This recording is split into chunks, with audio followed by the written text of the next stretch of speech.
Well, I guess today's video is going to be a little bit of a theme. We're going to do another jet that's been popular in media. Ladies and gentlemen, the Grumman F-14 Tomcat. It was first manufactured in 1969 and continued to be manufactured until 1991, and it was officially introduced to the U.S. Navy on September 22, 1974, and its first deployment was aboard the USS Enterprise. No, not the one with Captain Kirk. F-14 was designed and created by Grumman after the collapse of the F-111 Bravo project, and just like the F-111 Aardvark, which I've already done a video on, it is the variable sweep wing. That's right, the F-14 was not the first jet to have the variable sweep wing. That still goes to the F-111.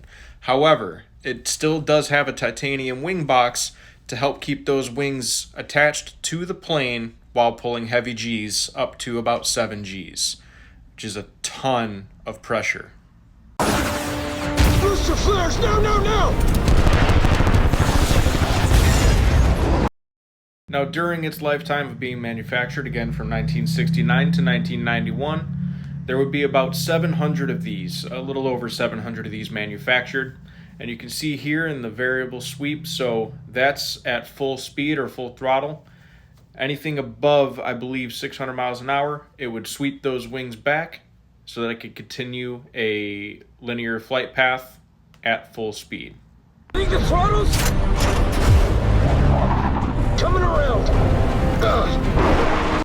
And along with the F-14 would also come the introduction of the AIM-54 Phoenix. It was a very early version of the Fox 3 missile that we would later see as the AIM-120s. So it was mainly for BVR, or beyond visual range.